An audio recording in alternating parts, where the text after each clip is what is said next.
Então, gente, hoje eu vim contar para vocês como foi a experiência de morar aqui em Florianópolis e falar para vocês também que eu estou de partida, vou estar voltando para o meu estado, tá? Eu vou falar aqui para vocês também o porquê, mas já falando a vocês que eu desde o início falei lá no Instagram, né, que quando chegasse a um ponto, né, eu ia tentar, mas se eu visse chegasse a um ponto de eu ver que as coisas poderiam ficar mais difíceis, antes dela realmente ficar super difíceis, eu voltaria, porque não tem que ter vergonha da gente ter que retroceder. Algumas vezes na nossa vida a gente vai ter que retroceder para poder avançar. E eu tenho a noção disso, né? Mas eu vou dizer a vocês, querer ir embora que eu queria? Não, não queria. Né? Por um lado, não, muito não, e por alguns lados, sim, né? Então, não é uma decisão tomada do dia para a noite, né? Foi desde o início, sentindo o impacto da diferença, sentindo as dificuldades, o impacto de preço das coisas, tudo que foi acontecendo, eu estava ali analisando internamente, pensando, ouvindo também os conselhos, de tanto os de ficar como os de tipo, nossa, pensa melhor, avaliando tudo dentro de mim e vendo o que é que cabia na minha realidade, o que é que dava para mim, para eu suportar, né? Porque a gente tem que viver os nossos sonhos, mas a gente precisa também viver o nosso sonho com os pés no chão, senão a gente pode se dar muito mal, e eu sei muito bem disso. Então eu vim falar com vocês aqui ó, desse lugar que eu tinha encontrado, né, fazendo caminhada, é um lugar aqui, ó, deserto, não passa ninguém, do lado de um shopping aqui no Campeche, em Florianópolis, e é maravilhoso, gente. Aqui é muito lindo. A natureza, o ar aqui é diferente. As pessoas de fato são mais educadas. Mas como tudo na vida tem um lado bom e um lado ruim, sabe? Então eu vou falar para vocês aqui como foi. Primeiramente eu quero falar para vocês assim, como foi o início, né? Eu vim de um lugar tão diferente. Eu vim, né? De início eu cresci em comunidade, né? Em favela, lá em Paulista, Maranguape, enfim divisa com Paulista com Olinda, né? Em Maranguape, zero com Rio Doce. E depois morei com os 16 anos de idade, fui morar no interior, fui morar em Bonito e sempre fiquei nessa. Um tempo eu passei uns anos em Bonito, aí enjoei porque é difícil vir da cidade grande e ir para o interior. Aí às vezes eu voltava para lá, só que eu já não me acostumava com a violência, voltava para o interior de novo. E com o tempo também o interior começou a também ter muita violência, né? E entre outras coisas que vai acontecendo, e na cultura normal da Terra, na forma das pessoas serem, muitas coisas me incomodam também, me incomodavam e me incomodam. Como em qualquer lugar, né? Então, eu acho que assim, também a questão de que a minha vida toda, desde pequena, eu sonhava ir para lugares diferentes, conhecer pessoas diferentes, culturas diferentes, sabe? Porque eu sou uma pessoa que eu tenho a necessidade de estar em contato com a diferença, porque aprendo muito, eu aprendo com as vivências, eu aprendo o tempo todo. Então a vida está me ensinando e muitas vezes eu preciso quebrar muita cara para aprender. Fato.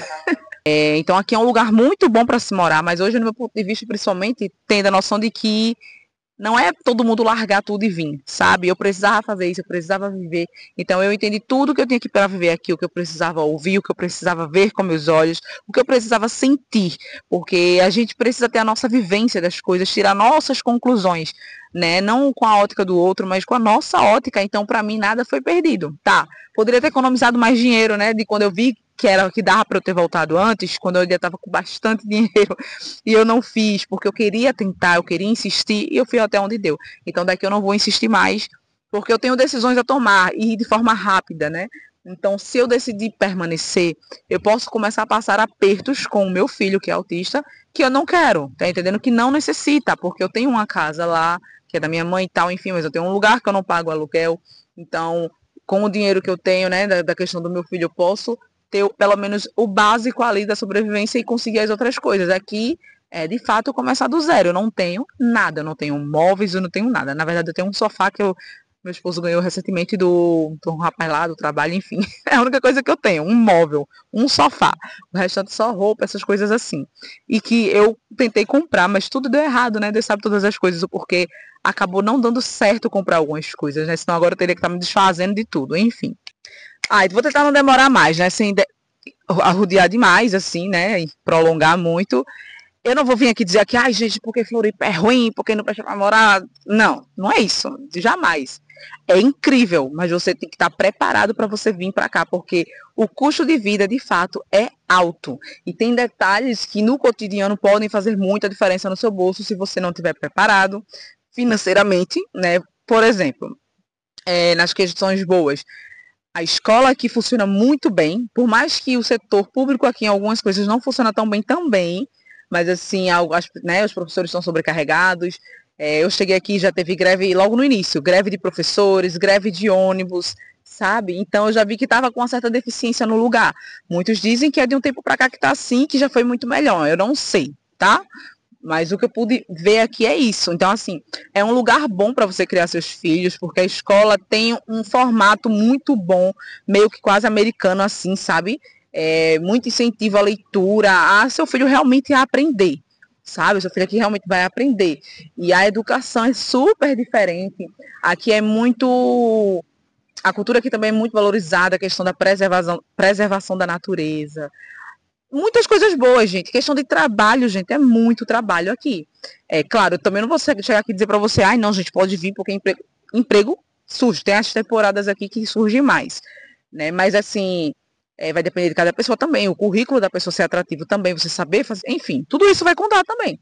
Mas de fato tem muito emprego. Por que eu tô falando isso? Porque eu vejo pessoas no grupo que já tá há um tempo, não tá conseguindo emprego, ou perderam emprego, depois não conseguiram mais. Enfim, gente, e aí cada vida, né, vai ter sua individualidade com aquilo que Deus, né, tem aqui para acontecer. Então tem os dois lados, tem gente que consegue facilmente, tem gente que não consegue. Acho que cada um vai ter o seu momento ali de passar certas coisas, né, que nos ensinam na vida. Mas a saúde, como é a saúde aqui? Eu fiquei bem assim, sabe, com a questão da organização dentro do posto. O posto parece um hospital, assim. A UPA também, porém, não é tudo uma maravilha como só a gente pensa. Por exemplo, falta de leito, né? Minha amiga passou uma dificuldade aí, uma situação com o coração, e ficou meio que largada na UPA. Não queriam transferir, aí depois foi para casa, passou mal de novo, mandou de novo, e nunca tinha vaga no leito. Então depois ela conseguiu essa vaga, porque uma amiga que tinha amigo com o vereador e tal, conseguiu. Mas eu já fiquei imaginando, imagina na situação tipo eu, que não conheço ninguém, ou outra pessoa, sabe? Então são coisas que eu comecei a observar, porque no meu estado, em Pernambuco, é muito difícil você conseguir muitas coisas, assim, quando passa do básico, né, do clínico geral. Mas, assim, por mais que demore, você ainda tem. Aqui deu uma sensação de mais descaso nessa questão em algumas coisas, tá? Não é tudo. Mas tem muitas coisas diferentes, como eu já ouvi, na questão do aborto, por exemplo. Você fica em sala, geralmente, né, pela minha experiência da minha amiga, ficar em quarto separado, só para você, sabe? O acompanhante tem uma cadeirinha daquela do papai, que é confortável, você não fica largado, feito acontece em muitos hospitais de Pernambuco. Então, tem o lado bom e o lado ruim. Então, tem muita coisa que funciona, outras coisas que não funcionam. Vai depender do que cada um tá procurando, sabe? O ponto positivo são isso, tipo, muita coisa. Eu fiz só uma listinha aqui para eu tentar não me perder, mas assim, uma coisa acaba fazendo para outra. O que eu posso falar para você é que, tipo, se você é solteiro ou um casal sem filhos, é um ótimo lugar para você morar, para você tentar a vida e começar do zero. Se você tem filhos, aí você já tem que pensar mais, avaliar mais, pesquisar muito, muito, muito. Principalmente se você tem filhos pequenos. Principalmente ainda se você tem filhos com deficiência. Por quê? Aqui é uma burocracia, por exemplo, para o autismo, para você conseguir um medicamento. Não é simples como às vezes para a gente lá em Pernambuco, algumas coisas é um pouco simples, por mais que tenha déficits também. Em todo o Brasil tem déficit para o atendimento com autista, né? Para ter o tratamento, para ter. A gente tem dificuldade em tudo. Tudo com autismo a gente tem que ter esforço, luta, grito muitas vezes. Senão as coisas não acontecem, infelizmente. Além de ter que lidar com o autismo, né? Com a sobrecarga que a mãe, principalmente a mãe, passa, a gente ainda tem que lutar muito, brigar muito e ainda receber muito julgamento e muita crítica o tempo todo de todo mundo. Então, assim, ó, aqui a criança tem que passar pelo clínico geral, neuropsiquiatra, ou neuro, né? O neuropediatra está em falta, um psiquiatra para atender uma criança está em falta, né? Pois foi me informado na escola de João, foi me informado também no posto. Aí na minha área aqui do posto não tinha médico, no primeiro posto que eu fui, no outro bairro no norte da ilha, que agora eu estou no sul da ilha. Demorei um pouco para ir, porque eu dependia de outra pessoa para saber onde era e tal, enfim. Quando eu fui, a médica estava doente, o médico, aí ficou doente. Aí quando ele voltou, ele entrou em férias. E, então, aí eu me mudei para o sul. Aí quando eu me mudei para o sul, daqui o tempo de eu me organizar aqui e descobrir onde era o posto da minha área, quando eu cheguei finalmente para ir lá, A médica estava de férias, a dentista estava de férias, tudo da minha parte, porque aqui é separado por cores, tipo como é lá, sabe? Tem as áreas. Então a minha área não tinha médico. Aqui o médico você marca todo dia e todos os dias o médico atende. Uma coisa que eu achei meio, sabe, tipo, sem lógica. Tipo, poxa, tem mais de um médico para cada área, pelo que eu entendi. A minha estava sim de férias, mas tipo, eu achei meio injusto todo mundo ficar sem atendimento porque o médico está em férias, porque eles não pegam e distribuem para os outros médicos. É uma coisa que eu fiquei tipo, por que ele faz isso? Então o médico está de férias, tu não tem consulta. Então tu tenta não ficar doente, porque senão tu tá lascado. Brincadeiras à parte, mas é tipo isso que eu percebi. Então no dia que eu tava lá, inclusive, tinha médico atendendo. Né? Meu caso era um pouco urgente na questão de João, porque João já tá sem medicamento. O que acontece? Eu vim com receita de médico, crente que chegar aqui, a receita ia ser aceita e tal, do Risperidona, chegou aqui, não aceita nem na farmácia, nem no SUS, tipo, não aceita, porque o formato de receita é diferente, aqui tem que ter carimbo, tem que ter todo um negocinho que a de Pernambuco não tem. Então, eu não tive como pegar medicamento aqui, nem comprar. E eu não tive como ter acesso ao médico público por conta dessas questões que eu falei para vocês. Então, pagar fica difícil, porque é caro consultar com um neuropediatra, principalmente especializado em autismo ou não, enfim, é caro, tá entendendo? O mínimo, assim, que eu encontrei no preço social aqui, que eu vi, foi R$ 300. Preço social, tá? Então, lá em Pernambuco, eu consigo encontrar preço social por 150, se for o caso. Não na minha cidade, em outra cidade, mas eu consigo. O pior é ficar sem, tu tá entendendo? Aqui eu achei até umas terapias baratas, no preço social 90, 95, 80. Mas, assim, é tudo que, tipo, eu preciso ter dinheiro. E aí, o que é que atrapalha, gente? Porque aqui o aluguel é muito caro, cara. Eu acho que o que mais me dá raiva daqui é isso. Gente, o aluguel é coisa de outro mundo. Do mínimo, o aluguel aqui que tu vai encontrar é R$ 1.000. E é um monte de exigência chata, tipo, fora do normal. Desculpa você que é daqui e tal, não é querendo ofender, mas muitas pessoas se aproveitam, porque aqui é um lugar que as pessoas vêm muito para trabalhar. Vem muito turista e os trabalhadores se ferram, cara, porque é trabalhar também para pagar muito aluguel. Porque, gente, por exemplo, quando eu tive que mudar de casa, por problemas que estava tendo lá também, coisas não comigo, né? Da dona da casa lá, em família, enfim, que poderia sobrar para mim eu ter que sair de repente. Então eu precisava me precaver e sair logo antes que, né, fosse pega de surpresa. Então, gente, eu passei quase mais de 15 dias, um mês, procurando casa, pesquisando, e sempre a mesma coisa. Casas muito caras, com muita exigência. Por exemplo, a maioria delas não aceita criança. Não aceita. E ainda, tipo, tu tem que pagar 1.400, 1.500, só 2 pessoas podem morar. Alguns lugares, para botar uma terceira pessoa, tu tem que pagar 50, 60 reais a mais, ou aumenta até 100 reais a mais, depende. Algumas casas colocam coisa, tipo, tu paga 1.000 e pouco de aluguel, e ainda tu paga por cabeça a água, tipo, 50 reais por pessoa que mora na casa. Sério, parece piada, mas é sério. Ou energia, e algumas podem ter taxa de lixo, taxa de, tipo assim, aqui pelo que eu vi, não sei se é em todo lugar, mas lá onde eu tava, não tem esgoto pra rua, porque aqui é uma ilha, não pode ter esgoto pro mar, enfim, é uma coisa assim. Então tem aqueles caminhão que tira quando a caixa lá, né, a fossa, como a gente chama lá, em Pernambuco, enche, você chama esse carro pra limpar a caixa, só que paga, tá? Não é de graça. Foi me informado lá que, tipo, era para 2 casas, né?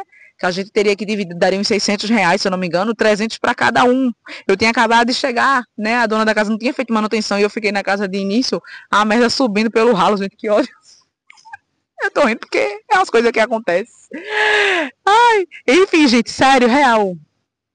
Isso aqui é outro choro, né? Isso aqui é coisa que, né? Enfim.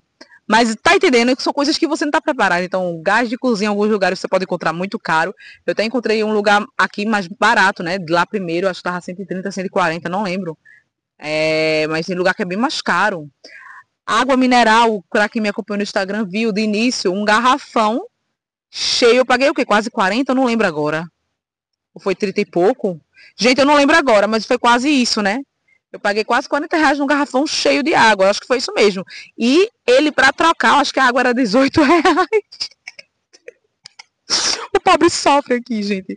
Então, foi o primeiro impacto assim que eu tive. Caraca, menino, tudo isso. Aí, claro, né? Comprei uma torneira na Shopee com filtro e tal. E tô usando ela, meu amor. Inclusive, na casa que eu tô, não tive como colocar ela em cima. Coloquei num banheirinho que ia ser um banheiro, né? Embaixo, mas não é um banheiro. Embaixo da escada lá tem uma torneira. Eu coloquei minha torneira lá, meu amor. Porque eu não tenho como estar comprando essa água mineral, não. E eu preciso beber água mineral, porque minha mãe me acostumou assim. Eu tenho um estoque de germes, sabe? Então eu não gosto muito de beber água assim, porque eu imagino que eu tô tomando todas as bactérias. É isso. Até porque eu tenho criança, né? Em casa e, né? Tem que evitar mesmo.